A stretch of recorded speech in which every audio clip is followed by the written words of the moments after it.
बाबा की भक्ति में महिलाएं क्यों हैं आगे? हाथरस में प्रवचन दे रहे भोले बाबा हो या फिर कोई और बाबा, कथावाचक इन सभाओं में पुरुषों के मुकाबले महिलाओं की संख्या कहीं ज्यादा दिखती है।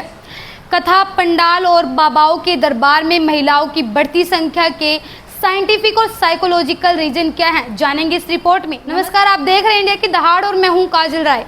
हाथरस में भोला बाबा के प्रवचन के दौरान भगदड़ में करीब 122 लोगों की मौत हो गई।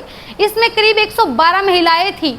इस घटना में एक व्यक्ति ने अपनी पत्नी, मां और बेटी तीनों को खो दिया। महिलाओं पर बाबा के इन्फ्लुएंस पर क्या कहती है साइकोलॉजिकल और साइंटिफिक, सुनिए मनोरोग विशेषज्ञ चतुर्वेदी ने क्या कुछ कहा। एक होता है कि साइकोलॉजिकल वे में रिस्क प्रेफरेंस थ्योरी के माध्यम से हम इसको समझेंगे।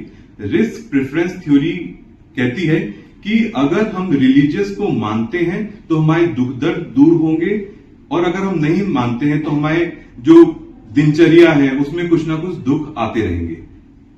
अगर ये थ्योरी के माध्यम से जाएं तो पुरुष का थोड़ी सा रिस्क टेकिंग बिहेवियर ज्यादा रहता है, तो वो लोग ज्यादा डरते नहीं है कि अगर वो रिलीजियस नहीं भी रहेंगे तब भी अगर उनके जीवन में कष्ट आया तब भी वो बोलते हैं कि ठीक है। लेकिन महिलाएं थोड़ी सी कोमल होती हैं, कोमल स्वभाव की होती हैं, तो रिस्क प्रेफरेंस थ्योरी के माध्यम से उनमें ज्यादा इन्फ्लुएंस होने की एक जेनेटिक रहता है।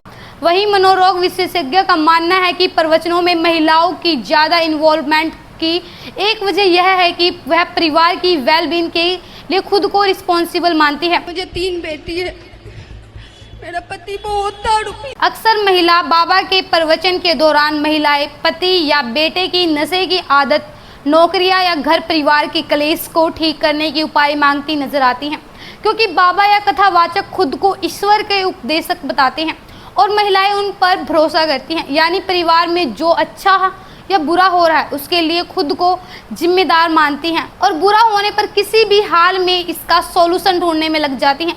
इसके अलावा कम्युनिकेशन फैक्टर भी मैटर करता है। इसके अलावा sense of lack of control, यानी जीवन में हो रही घटनाओं पर खुद का कंट्रोल ना होने का एहसास भी इसका जिम्मेदार है।